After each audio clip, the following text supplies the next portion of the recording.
Hello my dear friends, welcome to career Baba learning platform. आजच्या लेक्चरमध्ये आपण कॉमनवेल्थ गेम्स 2022 जे लास्ट वीक ऑफ जुलै आणि फर्स्ट वीक ऑफ ऑगस्टमध्ये झाले होते इंग्लंडमध्ये, त्याच्याशी रिलेटेड महत्त्वाच्या काही अपडेट्स बघूया एक्झाम पॉईंट ऑफ व्ह्यू. चला मग आपलं आजचं लेक्चर सुरू करूया आपण.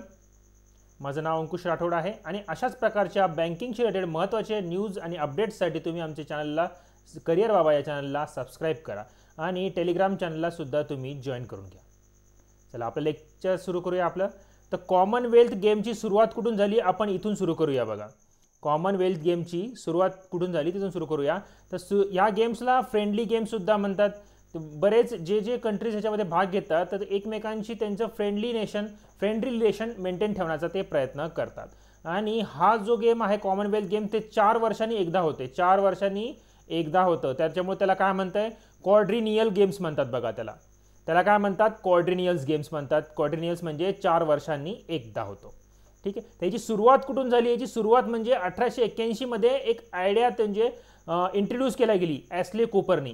ॲस्ले कूपरचं असं म्हणणं होतं की एखादा स्पोर्ट्स गेम आपण असं ठेवूया की त्यामध्ये मल्टिपल स्पोर्ट्स गेम असतील आणि मल्टिपल कंट्रीज ह्याच्यामध्ये भाग घेतील. ठीक आहे. तर हा त्यांचा कन्सेप्ट होता. कोणी केला होता इंट्रोड्यूस? ॲस्ले कूपरनी. तर सुरुवातीला जेव्हा फर्स्ट कॉमनवेल्थ गेम्स कधी सुरुवात झाली तर ती आहे 1930 मध्ये कॅनडामध्ये. ठीक आहे. In Hamilton Canada 1930. तर सुरुवातीचं फर्स्ट कॉमनवेल्थ गेम्स जर म्हणू शकतो आपण तर ते आहे हॅमिल्टन कॅनडा इन 1930. आणि त्यावेळेस कॉमनवेल्थ गेम्सचं नाव वेगळं होतं. त्याचं नाव होतं ब्रिटिश एम्पायर गेम्स. तर ब्रिटिश कंट्रीची जिथं जिथं वसाहत होती तिथे ज्या कंट्रीमध्ये त्यांनी कब्जा करून ठेवला होता, जिथे त्यांचं कॉलनी सिस्टीम होती. ठीक आहे. ते त्या पूर्ण कंट्रीजमध्ये हा गेम्स खेळला जायचा सगळ्या कंट्रीजमध्ये. ठीक आहे. जसं की आपल्या इथं पण इंग्रजांचं वर्चस्व होतं बघा. तर म्हणजे आपली कंट्री पण त्यामध्ये आलेली आहे. तर सुरुवातीला जे आहे 1930 ते 1950 पर्यंत त्याचं नाव होतं ब्रिटिश एम्पायर गेम्स. कारण की 1950 पर्यंत बऱ्याच राज्यावरती त्यांचा कब्जा होता आणि 1950 पर्यंत हळूहळू सर्व कंट्रीज यांना फ्रीडम मिळालेलं होतं. ठीक आहे. नंतर 1954 पासून 1966 मध्ये मग त्यांचं नाव काय झालं, British Empire and Commonwealth Games असं झालं. त्यानंतर 1970 ते 1974 मध्ये पर्यंत काय झालं, त्याचं नाव चेंज झालं, ब्रिटिश कॉमनवेल्थ गेम्स झालं. आणि नंतर मग त्याचं नाव जवळपास 1974 पासून पुढं त्याचं नाव काय आहे, कॉमनवेल्थ गेम्स असं झालं. कारण की ब्रिटिश हे नाव जर आलं तर प्रत्येक कंट्रीजला असं फील व्हायचं की अजूनसुद्धा आपलं इंग्रजांवरती कंट्रोल आहे. ठीक आहे. तर त्यामुळे त्या गेमचं नावच चेंज केलं गेलं कॉमनवेल्थ गेम्स. आणि महत्त्वाची गोष्ट म्हणजे 2002 पासून हा जो गेम होता त्याला इंटरनॅशनल मल्टीस्पोर्ट इव्हेंट हा असा डिक्लेअर केला गेला. का? कारण की fully inclusive international multisports event हा खेळला गेला. 11 कंट्रीजनी पार्टिसिपेट केलं. त्याच्यामध्ये 59 इव्हेंट्स होते वेगवेगळ्या प्रकारचे आणि 6 स्पोर्ट्स त्याच्यामध्ये इन्क्लूड झालेले होते. ठीक आहे. तर ते होते athletics, boxing, aquatic, lawn bowls, rowing आणि रेसलिंग. तर जास्तीत जास्त स्पोर्ट्स आणि इंटरनॅशनल लेवलवरती कधी खेळला गेला तर ते आहे 2002 पासून. ओके. तर ही हिस्ट्री आहे कॉमनवेल्थ गेम्सची. त्यामधलं महत्त्वाचं म्हणजे हे क्वाड्रिनियल गेम्स असतात. आणि फर्स्ट कॉमनवेल्थ गेम कुठे खेळला गेला तो होतो हॅमिल्टन कॅनडा इन 1930. आणि त्याचं नाव जर विचारलं गेलं तुम्हाला तर त्याचं पहिलं नाव होतं ब्रिटिश एम्पायर गेम्स. ठीक आहे. चला पुढची स्लाइड बघूया आपली. तर यावर्षीचं जे काही कॉमनवेल्थ गेम होतं ते कितवं होतं, ते होतं 22वां 22nd कॉमनवेल्थ गेम्स होतं. ती त्याची सुरुवात 28 जुलैपासून झाली होती आणि 8 ऑगस्टला तो एंड झाला होता. ठीक आहे. 28 जुलै ते 8 ऑगस्टपर्यंत हा गेम खेळला गेला होता. आणि तो खेळला गेला होता इंग्लंडमध्ये. ठीक आहे. इंग्लंड हे होस्ट कंट्री होती. म्हणजे त्यांनी पूर्ण कॉमनवेल्थ गेम्सचं पूर्ण अरेंजमेंट केलेलं होतं. आणि 3rd टाईम इंग्लंड हे होस्ट करते बरं का. 3rd टाईम इंग्लंड होस्ट करते. तर त्याच्या अगोदर कधी केलं होतं ते लंडनमध्ये केलं होतं 1934ला. त्यानंतर मँचेस्टरमध्ये 2002ला आणि आता 2022ला इंग्लंडमध्ये कोणत्या सिटीमध्ये तर बर्मिंगहम. नाव लक्षात असू द्या, महत्त्वाचं आहे, एक्झाम पॉईंट ऑफ व्ह्यू फार महत्त्वाचं आहे. तर कॉमनवेल्थ गेम्स कुठं होस्ट झाले होते ते होते इंग्लंडमध्ये. इंग्लंडमधली कोणती सिटी होती? बर्मिंगहम. 2020 असं सुद्धा म्हणतात या गेम्सला. ठीक आहे. तर ह्या गेमचा मोटो काय होता? मोटो कोणत्याही गेमचा महत्त्वाचा असतो, sport is just the beginning. Motto लक्षात ठेवा, sport is just the beginning. ह्यामध्ये जवळपास 72 कंट्रीजनी पार्टिसिपेट केलं आहे. किती? 72 कंट्रीजनी पार्टिसिपेशन केलं आहे. आणि ॲथलेट्स किती म्हणजे कॅन्डिडेट्स किती होते, तर ते होते 5054 कॅन्डिडेट्सनी याच्यामध्ये अप्लाय केलेलं आहे, पार्टिसिपेशन आहे. किती ॲथलेट्स? 5054 लोकांनी पार्टिसिपेशन केलेलं आहे. First to have more events for women. तर यावेळेस महत्त्वाची गोष्ट म्हणजे वुमन्स म्हणजे लेडीज लोकांना पण या गेम्समध्ये जास्तीत जास्त महत्त्व देण्याचा त्यांनी प्रयत्न केला आहे. जास्त गेम्स हे वुमनचे यावेळेस खेळल्या गेलेले आहेत. आणि महत्त्वाची गोष्ट म्हणजे त्यांनी वुमन्स क्रिकेटसुद्धा पहिल्या वेळेस ह्या गेम्समध्ये इंट्रोड्यूस केलेलं आहे, वुमन्स क्रिकेट. इथं कॉमनवेल्थ गेम्सचं असं पण विचारलं जाऊ शकतं की कोणतं महत्त्वाचं वुमन्स रिलेटेड गेम्स त्याच्यामध्ये ॲड केलं आहे, तर ते आहे वुमन्स क्रिकेट. ह्याच्यामध्ये मेन्स क्रिकेट अजूनसुद्धा ॲड केलेलं नाही आहे, ही पण महत्त्वाचं आहे बघा. फक्त कोणतं क्रिकेट ॲड केलेलं आहे? Women's cricket. आणि या वर्षीच्या इव्हेंटला फर्स्ट इंटिग्रेटेडसुद्धा म्हणतात. का? कारण की पॅरा कॉम्पिटिशन गेमसुद्धा ह्याच्यामध्येच खेळला गेले. पॅरा कॉम्पिटिशन म्हणजे जे कोणी फिजिकली हँडिकॅप्ड कॅन्डिडेट्स आहेत तर त्यांनासुद्धा ह्याच्यामध्ये याच एकाच इव्हेंटमध्ये त्यांनी पॅरा कॉम्पिटिशनचे वेगळे स्पोर्ट्स इव्हेंट ठेवले आणि पूर्ण इंटिग्रेटेड इव्हेंट झाला बघा. Integrated multiple sports, multiple countries, multiple टाईपचे म्हणजे पॅरा कॉम्पिटिशनसुद्धा खेळला गेला, त्यामुळे याला इंटिग्रेटेड इव्हेंटसुद्धा म्हणतात. ठीक आहे, तर हे महत्त्वाचं आहे बघा. बर्मिंगहम इंग्लंड महत्त्वाचं आहे. त्यानंतर इंडिया इंट्रोड्यूस वुमन्स क्रिकेट हे सुद्धा महत्त्वाचं आहे आणि पॅरा कॉम्पिटिशनसुद्धा यामध्ये खेळला गेलेलं आहे. ठीक आहे, आपल्या भारताने ह्या गेम्समध्ये जवळपास 322 मेंबर्स हे पाठवले होते या गेम्समध्ये पार्टिसिपेशनसाठी. ते सुद्धा महत्त्वाचं आहे बघा. ठीक आहे, आणि मॅस्कोट महत्त्वाचा आहे बघा. या वेळेसचा मॅस्कोट होता पेरी. पेरी नावाचा एक मल्टी कलर्ड बुल होता. ठीक आहे, हा त्याचा फोटो आहे बघा. हां, ठीक आहे, तर हा मॅस्कोट होता, त्याचं नाव आहे Perry the multi coloured bull. Okay, mascot महत्त्वाचा आहे. आता इंडियाचं बघा, आपला परफॉर्मन्स कसं होतं यावेळेसचं. तर आपलं जे काही रँकिंग आहे, तर रँकिंग 72 कंट्रीजपैकी आपलं रँकिंग 4th आहे, चांगलं आहे. ठीक आहे, इंडियाचं रँकिंग 4th विथ 61 मेडल्स आपण यावेळेस पटकावलेले आहेत. त्यापैकी 22 हे गोल्ड मेडल्स आहे बघा, 22 गोल्ड मेडल, नंतर 16 सिल्वर आणि 23 ब्रॉन्झ आहे. तर 61 मेडल्स नंबर लक्षात असू द्या आणि 4th रँक हे सुद्धा महत्त्वाचं आहे, हे सुद्धा नंबर लक्षात असू द्या. गोल्ड मेडल्स किती मिळाले ते सुद्धा महत्त्वाचं आहे, 22 गोल्ड मेडल. आणि भारताचं हे पार्टिसिपेशन 18वं होतं बघा. 18व्या वेळेस आपण या गेममध्ये पार्टिसिपेशन करत आहोत. आणि आपण किती मेंबर्स पाठवले? 322 मेंबर्स पार्टिसिपेशनसाठी या गेम्समध्ये पाठवलेले होते. ठीक आहे, आणि ह्यावेळेसचं आपलं जे परफॉर्मन्स होतं म्हणजे भारताचं, तर जवळपास हे 5th बेस्ट होतं बघा. 5th बेस्ट म्हणजे भारताचे स्वतः आपण कम्पेअर जर केलं वेगवेगळ्या वर्षाचं, तर ते 5th बेस्ट होतं. कारण की यावेळेस आपण 61 मेडल्स घेतले आहे. पण फर्स्ट कधी होतं? फर्स्ट होतं 2010चं, ते म्हणजे दिल्लीमध्ये झालं होतं. आपल्या कंट्रीने होस्ट केलं होतं बघा. आपल्या कंट्रीने कॉमनवेल्थ गेम्स कधी होस्ट केलं होतं हे सुद्धा महत्त्वाचं आहे. ते होतं 2010 दिल्लीमध्ये. ठीक आहे, कलमाडींनी स्कॅम केला होता बघा यावेळेस कलमाडींनी, सुरेश कलमाडींचा स्कॅमसुद्धा आपल्याला बघायला मिळाला होता कॉमनवेल्थ गेम्समध्ये. तर त्यावेळेस आपलं मेडल्स होते 101 मेडल्स आपण पटकावले होते. ठीक आहे, 101 मेडल्स आपण पटकावले होते आणि त्याच्यापैकी 38 गोल्ड पण मेडल आपले आलेले होते.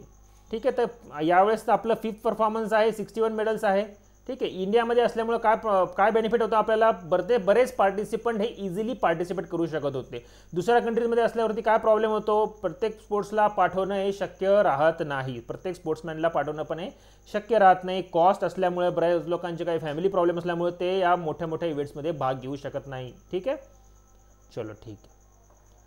First and the last gold medal. First and the last gold medal. तर गेम्स जेव्हा सुरुवात झालं त्याच्यामध्ये जे सर्वात फर्स्ट गोल्ड मेडल जे मिळाला होता ते होतं मीराबाई चानू. वेट लिफ्टिंगमध्ये त्यांना मिळाले, 49 kg कॅटेगरीमध्ये त्यांना मिळालेलं आहे हे gold medal. Mirabai Chanu first gold medal म्हणलं तर मीराबाई चानू. ठीक आहे, आणि लास्ट गोल्ड मेडल होता तो होता पॅडलर शरथ कमल. टेबल टेनिसमध्ये मिळालं त्यांना, टेबल टेनिस मेन सिंगल कॉम्पिटिशनमध्ये पॅडलर शरथ कमल. ठीक आहे, फर्स्ट आणि लास्ट असे प्रश्न विचारला जाऊ शकतात, त्यामुळे ही सुद्धा महत्त्वाचं आहे. ठीक आहे, आता रँकिंग बघा कंट्रीजचे रँकिंग बघा. ठीक आहे, व्यवस्थित सिस्टमॅटिकली मी रँक केलेले आहे म्हणजे तुम्हाला समजायला इझिली होईल. ठीक आहे, फर्स्ट आहे ऑस्ट्रेलिया, त्यांना 67 गोल्ड मेडल मिळाले, सिल्वर 57, ब्रॉन्झ 54 आणि टोटल 178. तर ऑस्ट्रेलियाचे तुम्ही फक्त 178 जर नंबर जरी लक्षात ठेवला तरी खूप आहेत बघा. ठीक आहे, टोटल ऑस्ट्रेलियाचे 178 होते आणि गोल्ड 67 होते. बाकी मग सेकंडला इंग्लंड होतं, मेडल्स लक्षात नाही राहिले तरी चालते. इंग्लंड सेकंड होतं, थर्ड होतं कॅनडा आणि फोर्थ इंडिया आणि फिफ्थ होतं न्यूझीलंड. हे रँकिंग महत्त्वाचं आहे बघा, याच्यामध्ये रँकिंग महत्त्वाचं आहे आणि इंडियाचे सगळे मेडल्स हे आपल्याला पाठ पाहिजे. ठीक आहे, ठीक आहे. 22 गोल्ड, 16 सिल्वर, 23 ब्रॉन्झ आणि टोटल 61 मेडल्स. ओके, पुढचं बघूया. आता आपल्या भारतामध्ये आपल्याला 61 मेडल्स मिळालेले आहेत, पण कोणकोणत्या कॅटेगरीमध्ये मिळाले आहेत तर आपल्याला सर्वात जास्त जर कोणत्या कॅटेगरीमध्ये मिळाले असेल ते आहे रेसलिंगमध्ये. रेसलिंगमध्ये आपल्याला किती टोटल 12 मेडल्स मिळालेले आहेत, त्यापैकी गोल्ड हे 6 आहेत बघा. ठीक आहे, हा चार्टसुद्धा महत्त्वाचा आहे. ठीक आहे, रेसलिंगमध्ये आपल्याला 6 मिळाले बघा. त्यानंतर वेटलिफ्टिंगमध्ये 3 गोल्ड आणि टोटल 10 मेडल मिळाले. ॲथलेटिक्समध्ये 1. ठीक आहे, बॉक्सिंगमध्ये 3 गोल्ड टोटल 7. बॅडमिंटनमध्ये 3 गोल्ड टोटल 6. ठीक आहे, गोल्ड लक्षात ठेवा, प्रत्येक स्पोर्ट्समध्ये आपल्याला किती मिळालेलं आहे. लॉन बॉल्समध्ये 1 मिळाला आहे बघा आणि पॅरा टेबल टेनिसमध्ये सुद्धा 1 मिळाला आहे आणि पॅरा पॉवर लिफ्टिंगमध्ये सुद्धा आपल्याला 1 मिळालेला आहे. ठीक आहे, तर असे 22 गोल्ड मिळाले आहे, 16 सिल्वर आहे, 23 ब्रॉन्झ आहे आणि टोटल 61 आहेत. ठीक आहे, हे जवळपास सिरियली सॉर्टिंग केलेले आहे टॉप टू बॉटम. ठीक आहे, रेसलिंग आणि वेटलिफ्टिंग या 2 कॅटेगरीमध्ये आपल्याला सर्वात जास्त गोल्ड मिळाले बघा. रेसलिंग, वेटलिफ्टिंग, ॲथलेटिक्स आणि बॉक्सिंग. चलो ठीक आहे, पुढचं बघूया. आता कॅटेगरी वाईज मी मेडल सगळे अरेंज केलेले आहे आणि त्यामधले फक्त गोल्ड कन्सिडर केलेले आहेत का की गोल्डसुद्धा मेडल आपल्याला 22 आहेत, तर 22 पार्टिसिपंट्सची आपल्याला नाव लक्षात ठेवायचे आहेत. ठीक आहे, सिल्वर आणि ब्रॉन्झचे तो सध्या एवढं महत्त्वाचं नाही आहे एक्झाम पॉईंट ऑफ व्ह्यू आपल्याला. तर रेसलिंगचे गोल्ड किती मिळाले आपल्याला, रेसलिंगचे गोल्ड 6 मिळालेले. ठीक आहे, त्यापैकी 4 मेन्स आहे, 2 वुमन्स आहेत. तर त्यातला मेन्स 86 कॅटेगरी म्हणजे दीपक पुनिया आहेत बघा. दीपक पुनियांना काय मिळालं आहे, रेसलिंगमध्ये मिळालं आहे. रेसलिंगचे सर्वजण आहेत. रवी कुमार दहिया आहेत, त्यांना मेन्स 57 कॅटेगरीमध्ये मिळाला आहे. बजरंग पुनिया आहेत, मेन्स 65 कॅटेगरीमध्ये मिळाला आहे. नवीन त्यांना मिळालं आहे 74 कॅटेगरीमध्ये गोल्ड मिळाला आहे. आणि वुमन्समध्ये कोणाला मिळालं आहे ते म्हणजे विनेश फोगाट 53 kg आणि साक्षी मलिक. ठीक आहे, साक्षी मलिक आणि विनेश फोगाट ह्या दोघांना गोल्ड. बाकी परत मेन्सचे नाव परत लक्षात ठेवा तुम्ही, दीपक पुनिया, रवी कुमार दहिया, बजरंग पुनिया आणि नवीन. ओके, तर हे आहेत रेसलिंगचे. त्यानंतर वेटलिफ्टिंगचे बघूया. वेटलिफ्टिंगचे गोल्ड मेडल्स त्यात आहे मेन्समध्ये 2 जण, अचिंता सिओली आहे. अचिंता सिओली 73 kg कॅटेगरीमध्ये. जेरेमी लाल रिनुंगा. ठीक आहे, जेरेमी लाल रिनुंगा मेन्स 67 कॅटेगरीमध्ये रेसलिंगमध्ये मिळाले, वेटलिफ्टिंगमध्ये मिळाले, वेटलिफ्टिंगमध्ये. आणि वुमन्स कॅटेगरीमध्ये मीराबाई चानूला मिळाला आहे. मीराबाई चानूला मिळाले बघा.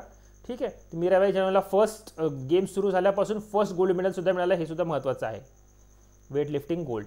त्यानंतर बॉक्सिंगमधले गोल्ड्स बघूया आपण. टोटल बॉक्सिंगमध्ये आपल्याला 3 गोल्ड मिळाले. त्यामध्ये मग अमित पंगलजी एक आहे मेन्स 51 फ्लायवेटमध्ये. मेन्स 51 फ्लायवेटमध्ये अमित पंगल आहेत. 2 मग वुमनचे मिळाले, ते म्हणजे Neetu Ghangas women's 48 minimum weight कॅटेगरीमध्ये आणि निखत झरीन यांना वुमन्स 50 kg लाईट फ्लायवेटमध्ये. ठीक आहे, अमित पंगल, नीतू घंगास आणि निखत झरीन.